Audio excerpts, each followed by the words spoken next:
मित्रांनो, सोयाबीन पीक सिरीजच्या दुसऱ्या भागामध्ये अगदी तुमचं मनापासून स्वागत आहे. तर या भागामध्ये आपण बघणार आहे सोयाबीन पिकामध्ये सुरुवात करताना या बियाणाची उगवण क्षमता नेमकी कशी तपासायची आहे.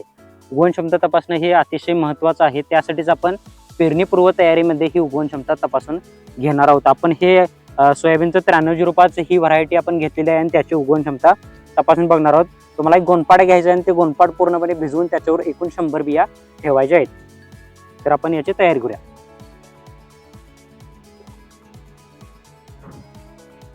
आपल्याला आपण जे बियाणं घेतलेलं आहे तर ते एकदा व्यवस्थित धुवून घ्यायचं आहे. त्यामध्ये काही फुगलेलं बियाणं असेल किंवा किडकं बियाणं असेल तर ते व्यवस्थित बाजूला करून घ्यायचं आहे. जर का तुम्ही नवीन पॅक बियाणं किंवा सर्टिफाईड बियाणं आणणार असाल तर त्याची सुद्धा आपण उगवण क्षमता चांगल्या पद्धतीने तपासून बघायची आहे. हे आपलं घरचं बियाणं आहे. ह्या घरच्या बियाण्याची आपण उगवण क्षमता तपासून बघतोय. एकूण अशा 100 बिया तुम्हाला या गोणपाडावर एका ओळीनं ठेवायच्या आहेत.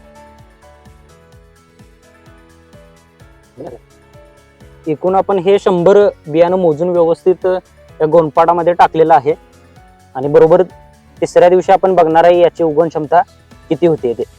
आणि यावर पूर्णपणे पाणी मारायचं आणि हे पाणी पूर्णपणे सलग 2-3 दिवस आपल्याला हे मारायचं आहे. सोयाबीनच्या पेरणीपूर्वी तुम्ही सुद्धा उगवण क्षमता पाहताय का नाही हे आम्हाला कमेंटमध्ये सांगा आणि पुढचा भाग पाहण्यासाठी फॉलो नक्की करा.